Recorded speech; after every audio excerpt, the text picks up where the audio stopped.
Path of Night is an actual play Vampire the Masquerade podcast set in the classic world of darkness. We're all friends, we're here to have fun, but our story can include graphic violence, drug use, sexual content, and other mature themes. We've talked at our table about safety, comfort, and consent both as players and storytellers. We know what to expect, we're all excited to be here, and we want you to feel the same.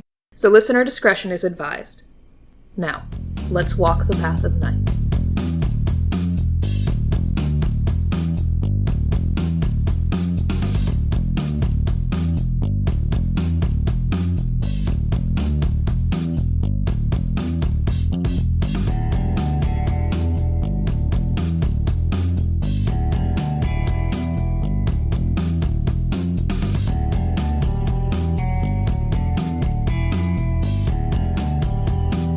Wynn, it's been some time since you've been back to the Haven, ever since all of the sacrifices and monstrous fights and the arrival of the Sabbat. But it's quiet, and the forest is starting to show signs of spring. It gets muddy this time of year. I mean, that explains a lot of the conditions of Wynn's boots. But it does mean that there's not as many people, which does give her a lot more time to think.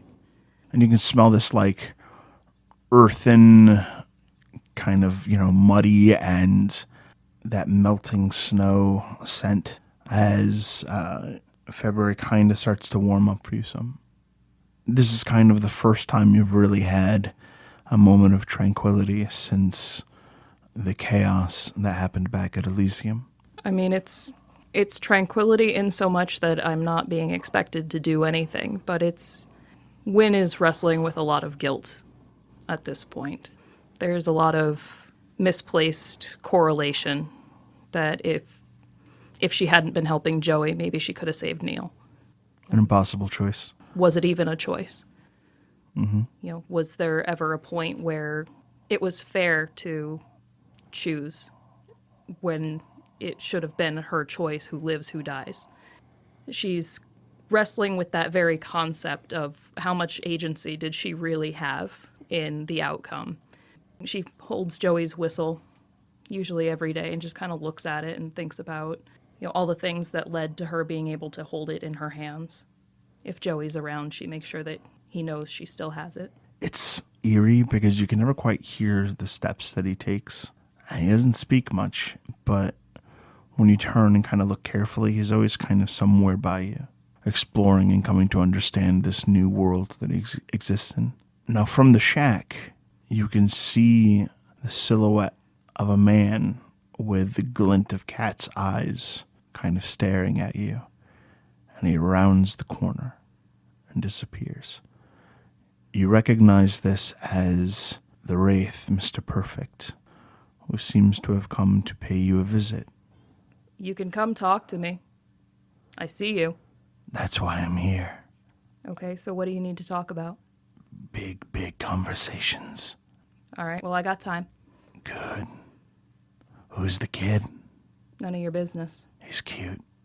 My time is running out. Be that way. I found something weird. Real weird. And it's in the Skinlands now. And I thought maybe if I help you do a good, you'll help me know what's going on.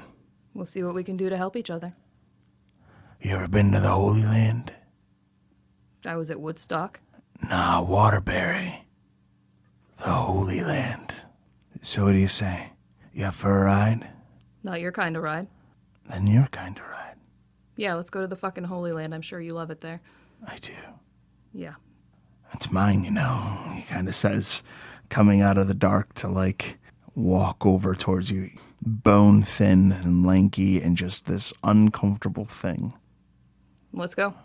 He goes to follow you along and is always kind of looming and watching the boy, but he never makes a move.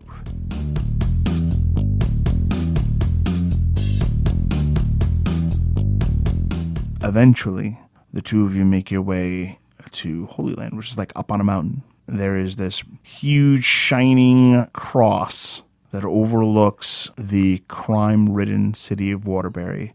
Once up there, you can kind of smell piss, alcohol, and just pain. All of the little, statues and what could have been rides are all kind of like there, strung about, covered in graffiti, and it is just awful. He seems empowered just being there. So, sometimes the locals like to hide people here. And I'll take the bodies for a ride. Of course you would. But right now, you see, I can't do that with the last batch. Okay. The storm that's coming in, it's real fucking bad. And it's hitting people so hard that they're just ending up anywhere. And now, he kind of crouches down and points, and moving amidst this set of images of the Virgin Mary are these bodies that kind of shamble and wander in a stupor. The dead are crossing into the world of the living. But it's not right. It's not supposed to be this way. No, it's not. I need you to get rid of these fucks. They're intruding. And in exchange, you get to keep your little secret, and the world doesn't know that there are dead bodies walking around. Well, I mean, obviously I'm going to take care of this. Yes. Can I make an occult roll? Yeah. Have I ever heard of this, or would Lore Wraith be better? Lore Wraith. Intelligence. Yeah. Lore. Difficulty 6. 1 success. With 1 success, you know that it is possible for a wraith to bond with their own corpse and walk around, but it is a very complicated and difficult process. For there to be just a handful of people doing this right here is probably unlikely. And also, the fact that these are just confused, wandering corpses is really unlike that other thing that you've heard of, becoming a revenant. Wynn kind of puts her hands on her hips and just looks at these shamblers. I like the way you do that. I'm sure you do. Is he manifested? No, God, no. Yeah. Yeah. Come over here and say that. I like the way you do that. You feel the chill of his breath against your back of your neck. I drive an elbow. Nothing. I know. All right, I'm going to coach you while you do this. I'm going to try this on my own. Well, you're a woman, so... He kind of disappears. Oh, fuck that guy. Fuck a whole lot of that guy.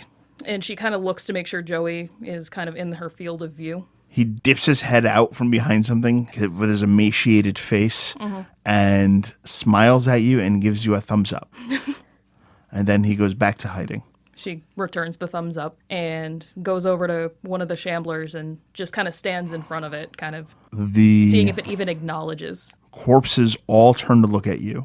There's 3 in all. And they look like they are in pain. But it is pain to the point of blind violence. And the 3 of them come like stomping and squishing their way towards you. Go ahead and give me initiative.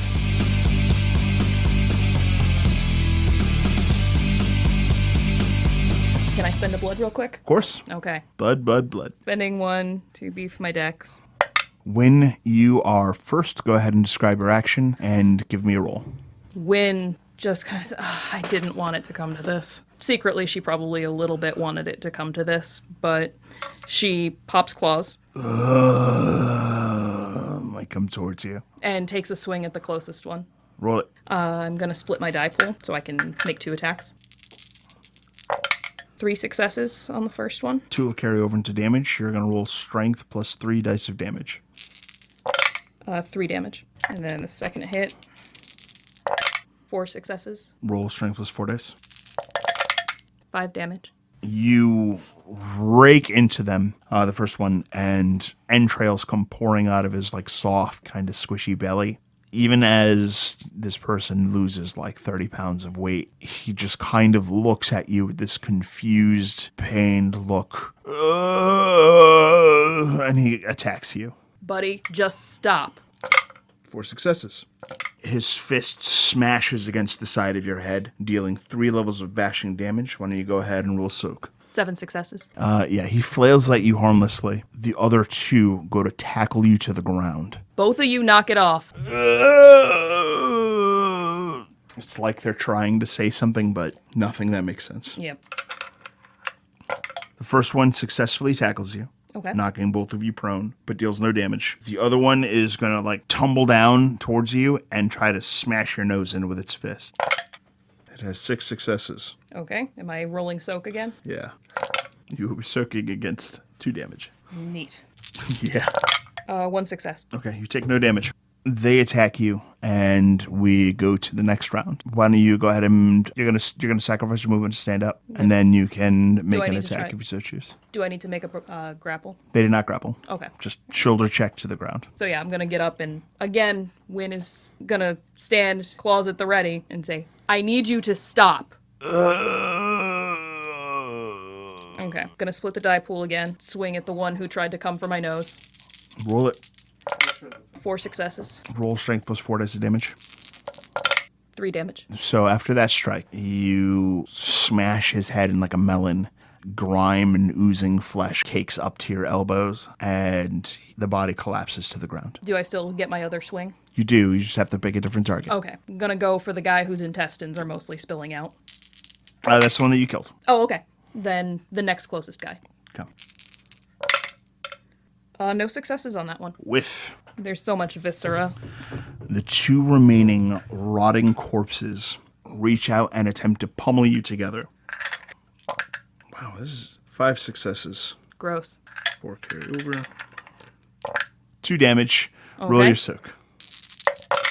8 successes. The second one reaches out, and their hand kind of becomes covered in these like pustules and mushrooms that start to bloom, and it will attempt to strike you as well. Has 3 successes, 2 carry over, and it will deal 1 level of aggravated damage Okay. as it sizzles when it makes contact with you. 4 successes. Your turn. She takes a swing, says, "I'm sorry, I know you're in there." Splitting the dice pool. Whoever's closest, getting claws. So I'm at a -1 success. Miss. Swing with the other Oh, one. wait, you're -1 success? Yeah. That is a botch. Okay. You fight against the rots while kind of swinging one. Loose mud under your boot gives way, causing you to slip, hit the ground, and tumble down one of the edges of the pathway. You don't get hurt very much, Yeah. but you're covered in mud, and you're a bit of a distance away from them now, and they're kind of wandering towards you. Okay. Just gonna kind of shake the mud off and wait for them to come to me. You know, hell, I'll just start walking back towards them. Okay. The other one starts to gain that gross mushroom effect along their hands. Grease starts to like drip from their fingers. Ew. 2 successes to hit, to obliviate you. I don't like the sound of that at all.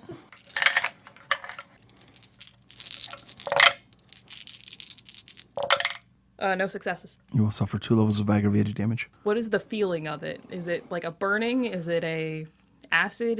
It feels like necrosis. So like I'm rotting. Right. All right. Let's split my dice pool and take a swing at the closest one. Go for it. 2 successes. Roll strength plus 2 dice of damage. 4 damage. On the next one. No successes. They're going.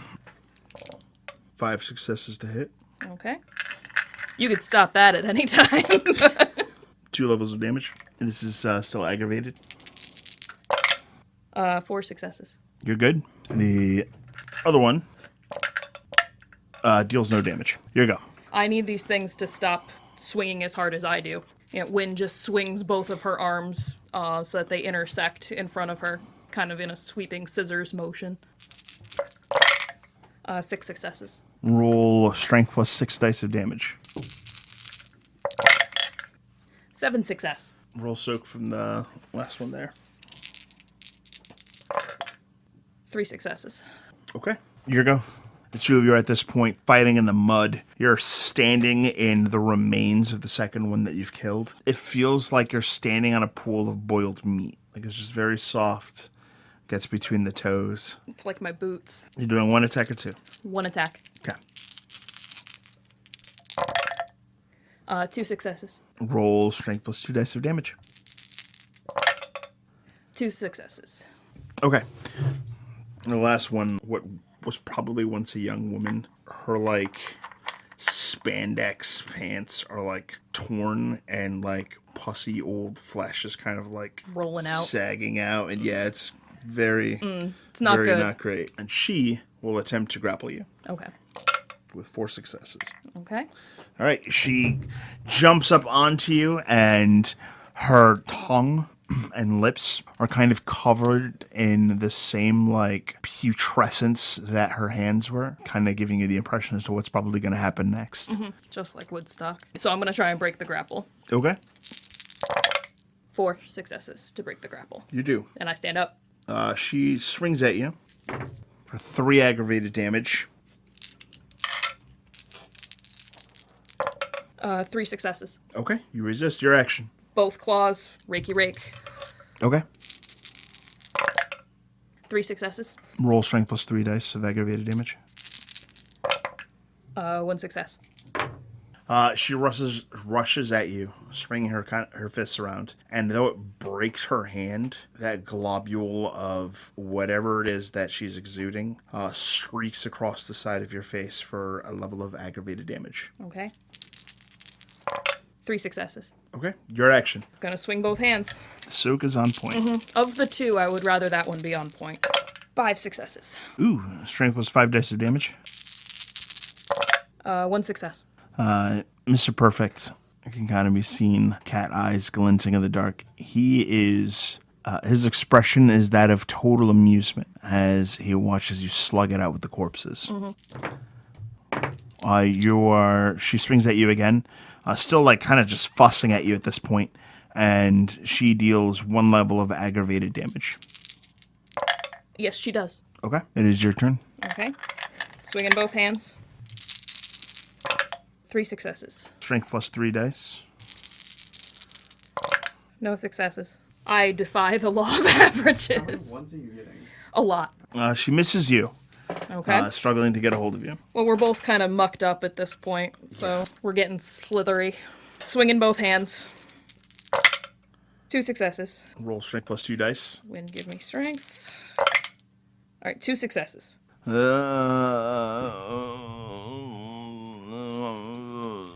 She struggles at you some more. For 1 level of aggravated damage coming at you.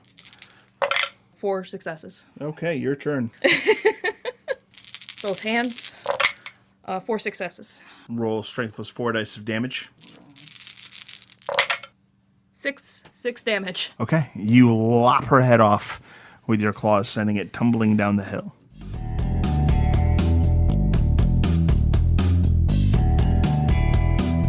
In the Shadowlands, you see this trio now of these pained wraiths that are largely torn asunder by whatever storm it is that they were caught in, and kind of creeping up towards them with this look of glee is Mr. Perfect. You did real good. Eat a dick. Close. He grabs one and his jaws start to distend. Very slowly, like the way a snake eats a mouse, he shoves one of the wraiths into his mouth and just slowly sucks and gobbles it down. The other 2 are too confused and lost by whatever it is that they've gone through. And he just, one at a time, consumes these 3 wraiths. Wynn doesn't stay and watch. She walks away. You're missing the best part. Just We have to keeps- work together, Wynn. There might be more of these things out there. And I can help you finish it when, you finish it. We can be a team, the both of us predators. You don't want that any more than I do. It's working out so far. For one of us. Yeah, why wouldn't I want it? You feel like these tiny little fingers grab your hand. The kiddo kind of stands next to you, defiant of this malevolent spirit. She kind of puts an arm around him and just keeps walking. There's going to be more, Wynn. Eventually, as you kind of make your way down that rocky side, when making your exit from Holy Land, the 2 of you stop feeling that feeling of being watched. Joey, you okay? Yeah. You see him, you stay away from him. Understood? Understood. So what now? We're going to find some answers. Because this can't keep happening, and I don't want him to be the first one to find them. Is it okay if I see my mom? I made you a promise, didn't I? Yeah, but you have a lot going on, and there's a lot of weird stuff, so... There's a lot of weird stuff, but I can wait if you need... We can make time for this, buddy. Okay. Thank you. Yeah. And Wynn kind of realizes at that point that she's in no shape to go see anybody. She is covered in mud and viscera, and these Holy Land things probably should be called into Weathers. If there's anyone to try and see if there's a masquerade to even cover up anymore. Her plan at this point is to head back to the shed and hose off, find a payphone along the way, and see if there's a point to trying to call Weathers. Okay, you do find a payphone on the way. When you call Weathers, there's actually an answer. Hey. Hey. What's the matter? Night of the Living Dead is happening in the Holy Land. There's literal corpses rising from the dead. I don't get that reference. You're going to have to explain that. There's corpses walking around. Not coherent. They're just little better than animals. Like whites? Yeah. All right, I'm going to go send a team to go clean that up. Okay. You need someone to pick you up? I'm all set. I can walk anywhere. But Weathers, this is the start of something new. This has never been seen before. Oh, great. Because we That's not needed going to more. be good. Yeah. I'm going to call Johnny. He'll take a look into the situation. I'll send some bully boys to back it up. If there ends up being more of these corpses coming out of that area, we'll deal with it. Something's wrong in that area. We're going to see more corpses coming out of that area. What the hell were you doing there in the first place? I knew that they were rising. All right. Weird gangrel stuff. Don't worry about it. Yeah, I figured. All you have right. a good night. You too.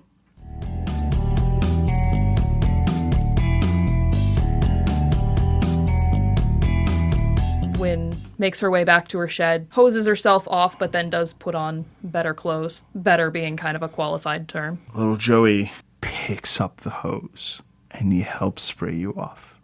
Well, that's new. Thanks, buddy. He doesn't seem to know what to say, but is marveling at his own brilliance. Yep. Look at you go, bud. I think I can help you. I think you can. All right, what do we need? What are we gonna do next? So, I'm gonna take you to see Mom. Okay. But I don't know that Mom should see you. No? You're in some rough shape, buddy. Mom might be sad to see you like that. Can I fix me? I don't know. Do you think you can? No, I don't. Okay. So, what... All right, as long as I get to see her, that's okay. Yeah. And she'll get a chance to say goodbye, okay? Okay. All right. Do you trust me? I trust you. Okay. Will you lead me to Mom's house? Yes. Okay. I know the way there. I just got a little lost in these woods Yep. one time, and I can do better this time. Okay. And she'll reach out and take his hand and make sure she has the whistle. He definitely gets lost like 4 times. But eventually, you do find your way to this little house with a little white picket fence around it. There's a driveway, there's a car in the driveway. It's got like a garage, and there's a car in the garage.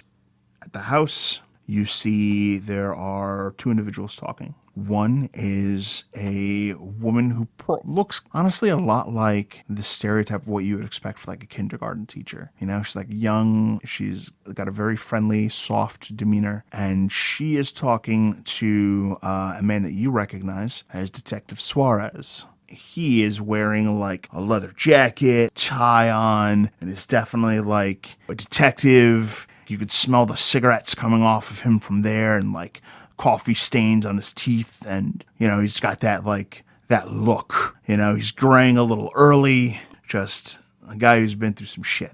And the 2 of them are talking, and he's kind of trying to give some very curt counseling, and is kind of explaining, we're going to find the one who did this, don't worry. I know I can't undo what's already happened, but I'll bring you justice. And he makes that mistake that you're never supposed to make. He promises justice. The actor for doing it does cause Joey's mom to fall quiet, and she does seem a little at peace by this. Detective Suarez makes his way out and, without a word, heads off on his way probably to the next case. Yeah, he's got a lot on his plate. Wynn stays some distance away. She doesn't make her presence known. She kind of actively tries to make sure that they don't see her. And she turns to Joey and said, "That's Mom? Yeah. Have you seen my owl trick?" He gives you like this super incredulous look. Owl trick? Yeah. No. She takes the whistle out of her pocket and sets it on the ground. He picks the whistle up. Hold on to that for me, okay, buddy? Uh-huh. Wynn spends the blood and takes the time to kind of shift into a large barn owl. She sits there looking at Joey and kind of cocks her head and whistles at him. Can I do that? She shakes her head. All I can do is pick stuff up? She kind of gives him a conciliatory nod of the head. His sadness is like annihilated in the face of a cool owl. She kind of clacks her beak a couple times, motioning for him to put the whistle in her mouth. He heads over and very gingerly puts the whistle into your mouth. She holds it like a golden retriever holding an egg, just very gently, like aware of how precious this is that he's entrusting her with this. Someone normally so violent and so rough around the edges is the one who's having to deliver the final justice for this little boy in a way that the good detective probably won't be able to. She kind of gives Joey a look that says, "Wait here," and she takes off, lands on the picket fence near Mom. She is startled. She does not hear the owl coming. Nope. But certainly notices the presence of this massive barn owl when she turns. Oh my goodness. Well, hi there, owl. And Wynn doesn't make a whole lot of moves at first. She kind of lets Mom acclimate to the presence of an owl, which normally isn't going to be there, isn't looking to make friends. In this case, this owl has something to say. It's like she has this very spiritual moment, kind of seeing this owl and then trying to infer what its presence might mean in this kind of very dark time for her. And she notices the whistle. Very slowly, with a hand up, she starts to approach you, having found her courage. Wynn stays very still until Mom gets close enough that she can drop the whistle in her hand. The moment the whistle lands in her hand, it's like a shock to her. Tears well up in her eyes, and she has this very cathartic cry that starts to consume her. She doesn't say anything, she just starts to, weep and weep. Wynn doesn't, as an owl, can't really do a whole lot to comfort her, but stays. She just kind of lets this woman have this moment with this owl and the message. The crying kind of hits a point where she's on her knees. I mean, it's not that she's upset at the owl at all. It's very clear that she is feeling like maybe death wasn't the end. Maybe he's okay. She's going through a lot of very raw emotions. And little fingers reach over the top of the white picket fence and kind of peeking, just like he had earlier. You can see Joey look at his mom, and he's got these big round eyes that are also kind of tearing up. He's kind of sharing this moment, even though he can't touch her. Wynn kind of looks to Joey and then back to Mom, as if trying to draw a line between the two. She follows the owl's eyes, kind of realizing that the owl sees something she doesn't, and she kind of whispers, "And I love you." He doesn't really make any sounds, but you can see his lips kind of mouth the words. And she just looks at the owl and is like, "Thank you." The owl, Wynn, just kind of lowers its head and looks to where Joey is and kind of motions that it's time to go and takes off. Joey gives an understanding nod, gives his mom a last look, and kind of seems relieved that she's not afraid. And then he heads off with the owl.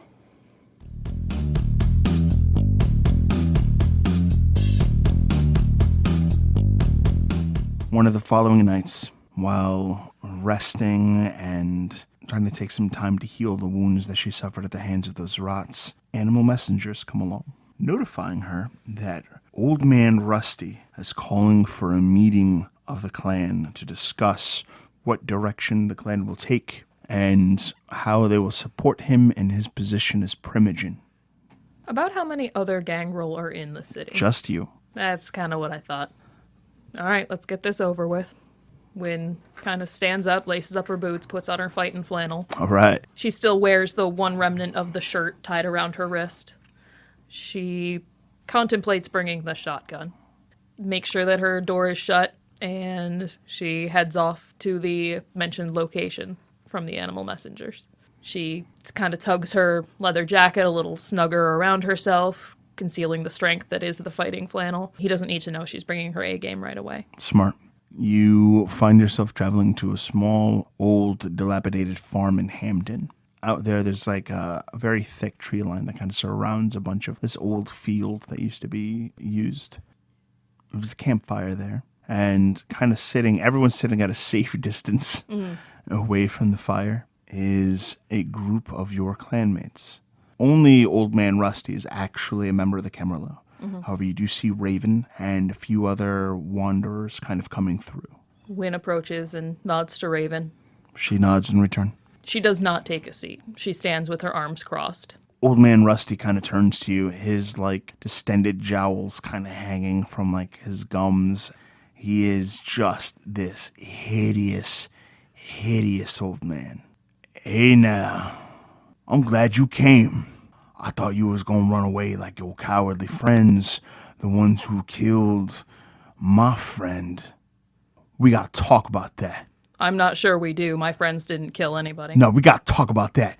Because your friend, Johnny, is Sabat. My friend Johnny is not Sabat, and you shut the fuck up, old man. I am your primogen. You are not my primogen. Johnny I is do Sabat. not support you. You need to behave. I don't support you. You are not my primogen. And listen to me, preferably with a smile. She flips him off. Some of the gang were watching kind of snicker at that.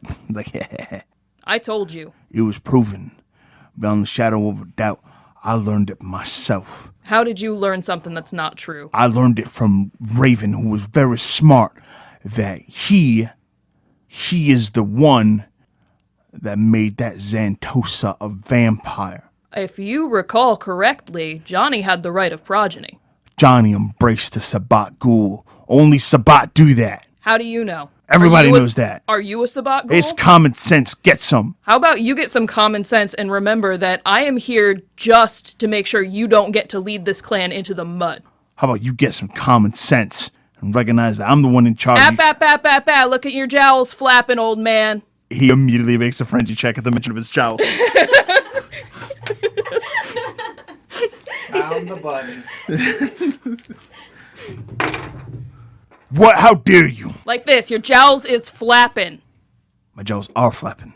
Get some knowledge. Didn't I just point it out to you? You and said you it almost wrong, lost your shit? like a stupid person. Now listen to me. Johnny is a serious threat. As long as he has that vicissitude monster running around, we're gonna have some problems that we need to deal with. You are the problem I need to deal with. You are the one who was sucking dick off of the Nosferatu for so long. I do not suck dick. That's not what I suck heard. Dick.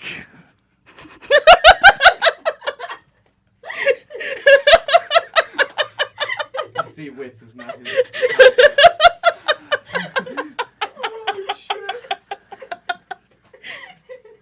So I guess we're just a couple of dick suckers. No, just you. That's not what I heard. I heard from the men's room. You ain't allowed no men's room. No, I'm not, but I go there anyway. He just looks at you. Two people with not great Dumbfounded. wits. Oh my god, this is like the worst trash talk I've ever heard. just fight already. Oh, go to the men's room, Erika. Go to the men's room to That I leave that for the listener to interpret. Oh shit. I will officially be able to say I made Erika cry twice. Yep.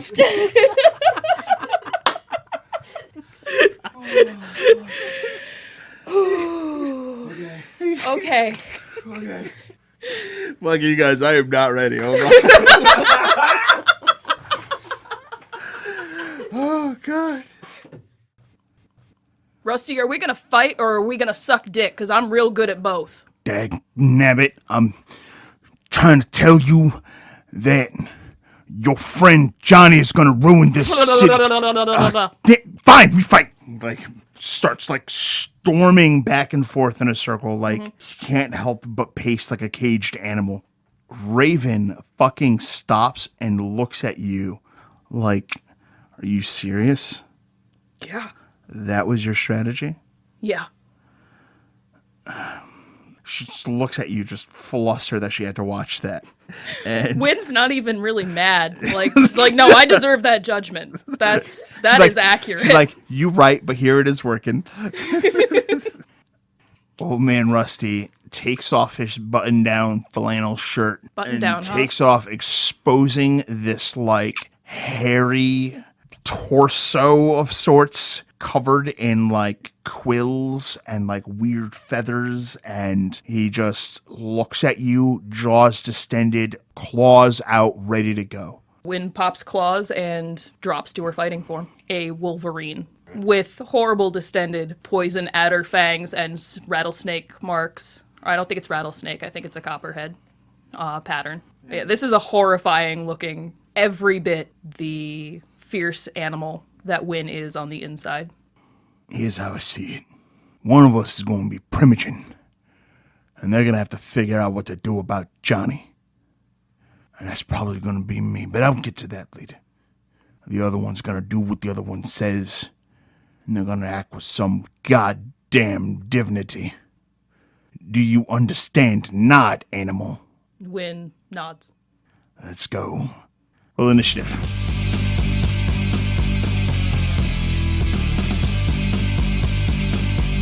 As you roll initiative, do you want to spend blood for physical attributes? Yep. I'm going to spend, while he's jammering away, I'm going to be spending up 2 to beef my strength, 2 to beef my dex. It's going on a 14. 17. You are first. Yep. Balls out at this guy. Poor choice of words there. 5 successes. All right, you are going to roll strength plus 5 dice of damage. 8 damage. 8. He will soak 3 ag, take 5 levels of damage, and he resists the urge to fly into a frenzy. As this vicious Wolverine hissing and shrieking and ultimately just going hog wild on this, Wynn swings her muscly, beefy little arms and just sinks them deep into Rusty's chest. He yowls in pain and is going to go ahead and take a swing at you. He's swinging you for 4 levels of aggravated damage. If I have a stamina spec, What's your stamina? tough as nails, Toughest nails, yep. then 4 successes. Okay, you will take no damage from his attack. He scratches and rips at you and cannot seem to get through the fur coat. It is your turn. Swinging at him full strength again. 7. To hit, Yes. roll strength plus 7 dice of damage. 7 damage. Okay. You smash into him, rip him apart, and he begins to crumple to rapidly decomposing ash. The other gay girl like, yeah! Raven crosses her arms and just kind of watches you. Wynn did not intend to go that far, but apparently that's where we're at. She gradually cricks her body back into her unfighting form and looks to those assembled. Gangrel, there's a new Primogen. Woo! Some of them start like cheering. Raven does not. Very well, Primogen. What do you intend to tell his grace? Gonna work on that. Some advice. He died outside the city of New Haven, and therefore you did not violate the right of destruction. However, now there is a case for conspiracy against Shaw and his allies. Cross that bridge when we come to it. There are much bigger fish we need to fry first. That is in fact how bridges work, but you can know which way you're going before it happens. I knew which way I was going. Okay. All right. So, as it stands, I've just made a liar out of myself. I have no idea which direction I'm going. You're going to want to talk to Miles. Yes. No, that was on the docket. They love cleaning up messes like this. Yes. It makes him happy, so I'm happy to contribute. It is the very reason they created the Camarilla. All right. Raven, Yes. there are some words I would like to have with you. I have nothing further for the clan who resides in the city at this time. Those who are here, you're welcome to stay the night. Don't make yourself a nuisance. No problem. They all seem very ready to not upset you. No one goes to pick up the remains of Old Man Rusty. He just kind of decomposes there, right where he died. Raven kind of sits and crosses her legs.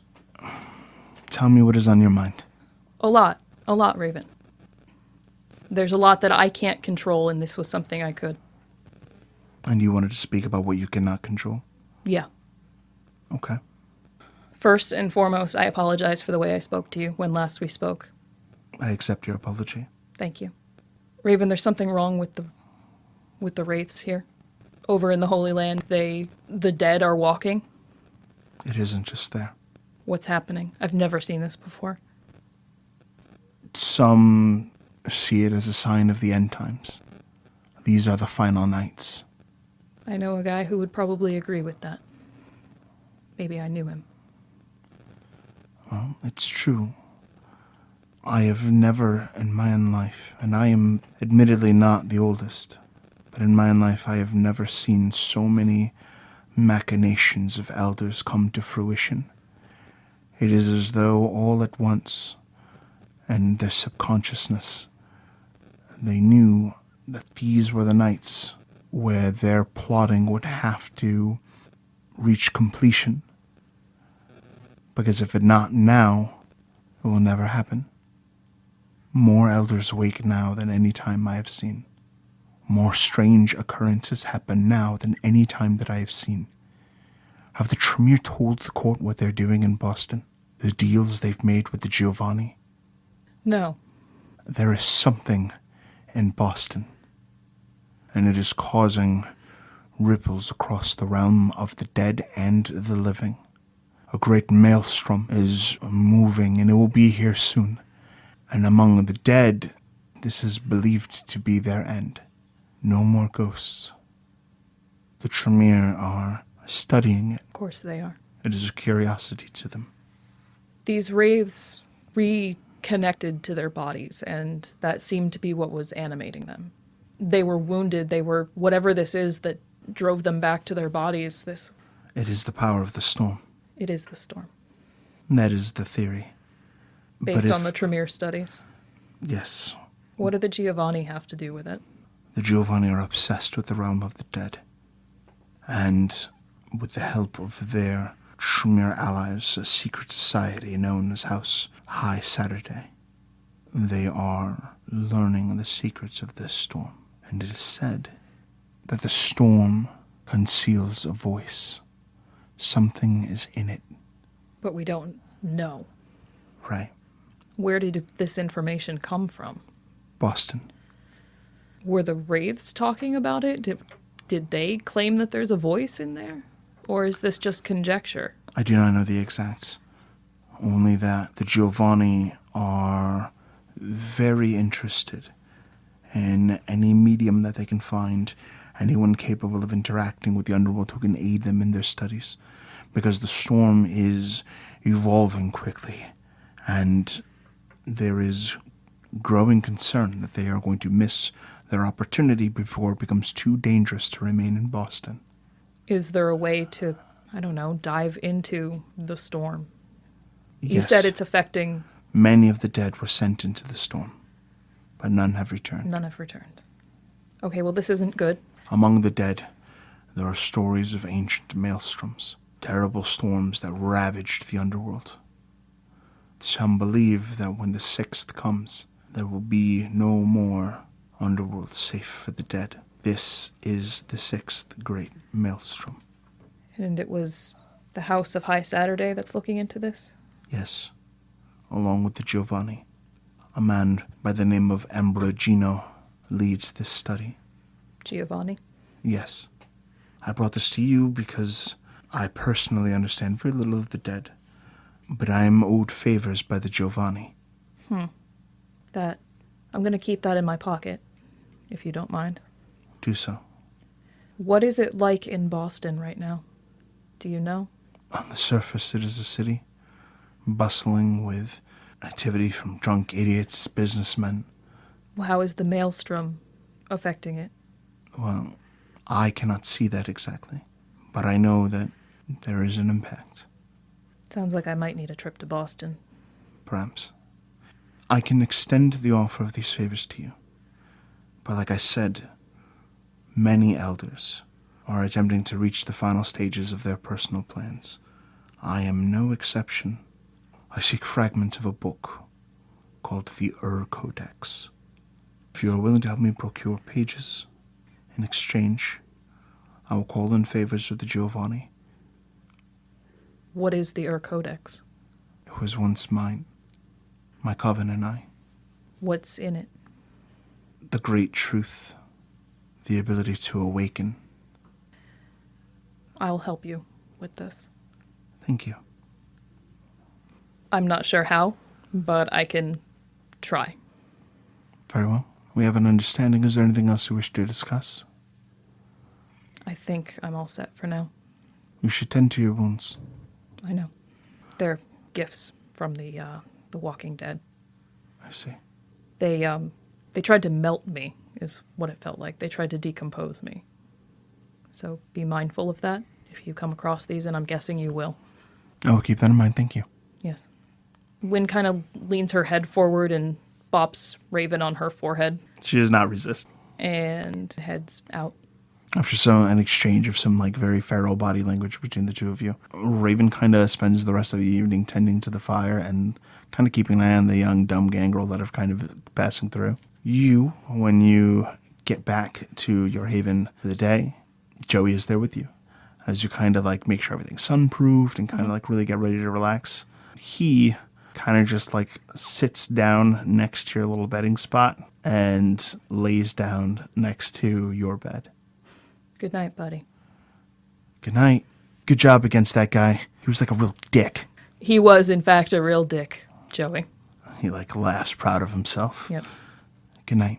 Good night, buddy. Path of Night is an actual play Vampire the Masquerade podcast set in the classic world of darkness. Britta, the unknown new embrace, was played by Rebecca Steigelfest. Johnny Saxon the Bruja was played by Garrett Gabby. Miles Davenport the Ventrue was played by Tim Davis. Neil Foster the Malkavian was played by Rob Muirhead. Wynn Cabot the Gangrel was played by Erika Webb. Your storyteller was Lex Lopez. Recording by Rebecca Steigelfest. This episode edited by Rob Muirhead. The music used in this episode was January Grunge Love Fest by Technoax. Visit them online at technoax.com. TEKNOAX.com. Path of Night uses the 20th Anniversary Edition rule set of Vampire the Masquerade with a few limited house rules. Vampire the Masquerade and the Storyteller system are owned by Paradox Interactive. Make sure to subscribe to us on iTunes or wherever you get your podcasts. Follow us on Twitter at @PathOfNightPod, on Facebook at facebook.com/PathOfNightPodcast, or email us at pathofnightpodcast@gmail.com. See you next time, Kindred.